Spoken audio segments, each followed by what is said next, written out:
We have a special called annual conference in October in the Oklahoma Annual Conference. And it's supposed to be focused on dismissing churches that have gone through 2553 process and voting on the conference budget. Now, I've been a member of the annual conference for some time. I've been a local licensed pastor, some nobody off in the sticks. So I haven't looked at the budget. I mean, I've looked at what they put in the conference, pre-conference journal, but I haven't really looked. I haven't really scrutinized and said, oh, we should do things different here.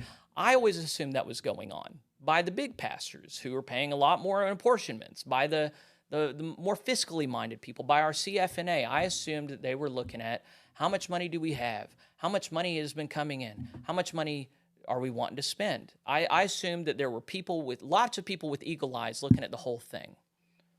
So in preparation for annual conference this year, I'm going to be out front with it. I want to do what they did in Central Texas and Northwest Texas Annual Conference. Yeah. I want to look at what financial reserves we have. I want to designate them to cover the cost of the unfunded pension liabilities so that churches that want to leave are not unduly burdened to go. Yeah. And I talked to a pastor in Central Texas that knows what they did there. He said the conference didn't have to spend any money to do that. They just had to redesignate it for a period of time till Westpath was happy. That's our financial organization that oversees it. Then they can change it back. You have a scenario where nobody has to pay anything. This bill is not going to come due. It's based on the worst actuarial table that if it happens, we're not going to owe anything because the whole financial system has collapsed. It's just not going to happen. So we have a scenario that's workable. So I know that we need to be able to designate the funds that are reserved that can be redesignated. So I wrote our conference treasurer, Joe Holt, who by all accounts is a very capable, very friendly guy, doing a very good job, said, can I have the financial accounting of all of our funds, what the balances are, and how they're designated. And he was very kind in his predisposition. He said, you'll be happy to know we report this to the General Counsel of Finance and Administration, and here's our annual audits, and we've passed with flying colors. And I saw the audits, and they're great, but they don't give the information I was asking for. So we had a couple more back and forths, and then I said, so let me understand this. You have the reports. You can generate them. You're just not going to give them to me. And he never responded. I've talked to other people since then. I've come to understand that at least 5 other people, much higher up than I, ordained elders, big church people, have asked for this information, and he has not provided it. I'm also aware Kara, who's at the head of Kara Nicholas, lawyer at the head of our delegation for General Conference, Jurisdictional Conference, let them know that according to Oklahoma state law, shareholders are entitled to this information. He responded saying, no, according to that law, it's only for for-profit organizations. She's quite certain she's in the right.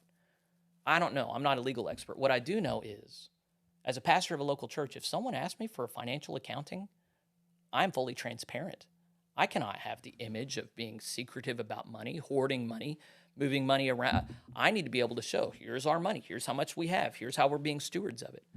I'm taking money from people in the local church here and sending it to the annual conference. And I always assumed that they had the same ethics as I did, of transparency and making sure that the people who were putting money in felt good about that. Turns out, and I can't tell you how I came across this information, even the people who sit on the Council of Finance and Administration, the people we thought had the hand on the wheel, they don't see this information. What is there to say about this, Kira? Am I taking crazy pills? Should I be okay with this? No, you should not be okay with this. This is the issue of our church. We are hiding things that we shouldn't be hiding. This should be accessible to all people. This is why the local churches are struggling, because we have leaders in the church who are not doing their job correctly. So I talked to this guy in Central Texas. He said their conference hasn't reported this stuff either. He was only able to get a hold of it. Well, I can't talk about that. I'm wondering if this is the cultural norm throughout the entire denomination. I would guess it is. So what are we hiding in the greater conference? Like, how much more does this say about our Council of Bishops? Who is running the show of the United Methodist Church? Well, I just find it so strange. Our Book of Discipline stipulates it is the obligation of the local church to pay fully apportionments. Yeah. It is the obligation of the pastor to help the church pay the apportionments. But there is nothing about it's the obligation of the bishop or annual conference leadership to transparently report the finances. It seems to me that the seeds of this current dissension were sown decades ago. High up. Yeah. So, and that results in me, I am frustrated with the powers that be for being okay with that.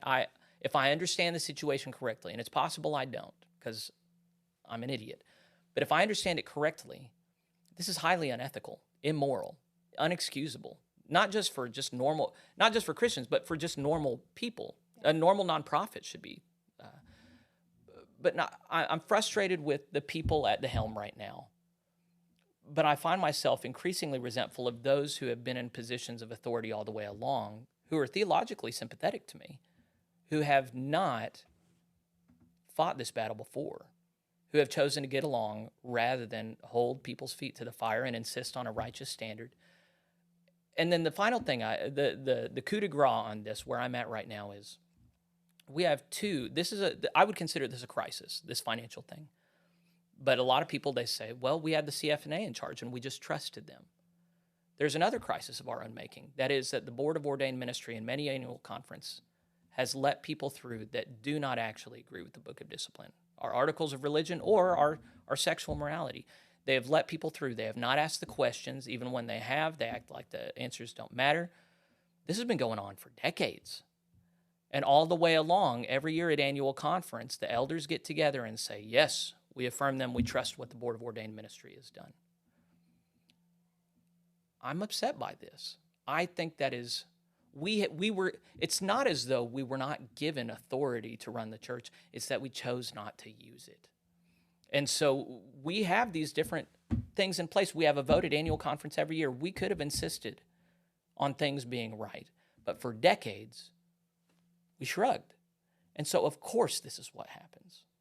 So I can't be mad at the liberals nearly as mad as I am at the conservatives who sat silently by and every year justified themselves as they drove the UMC into the ground.